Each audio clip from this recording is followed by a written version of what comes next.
Hi friends, welcome to Vijay Tech 360. In this video, I am going to explain how you can reset the user password. Okay, IAM user password. You need to click on the IAM users. So you can see a list of users here. I'm just clicking one of the user here.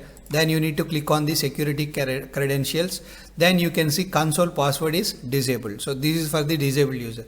Otherwise, if the password is enabled, then you can see it's a enabled. That is the difference between console password is enabled or disabled. So if you want to change the password, then you need to click on the manage. Then you have an option whether you want to give console access or you want to revoke the console access. You can disable it. Okay, if you don't want, you can disable. If you want, you can give enable. Set password, you can use the existing password, or you can generate the auto password, or you can even use the custom password. You can tick mark this one. If your user want to change that new password after his first login, he can change it. Okay, this is how you can change the password within the AWS console. Okay, so your IAM users may forget the password, so you should be in a position to reset the password. So I am showing this demo to make you knowledge.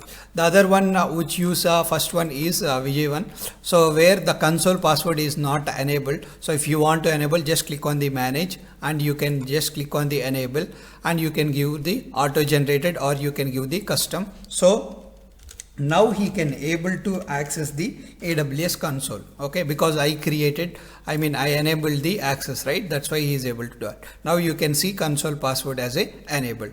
So this is how you can reset the IAM user passwords. Okay, I hope this video helps you. Thanks for watching my videos. Please subscribe to my YouTube. Thank you.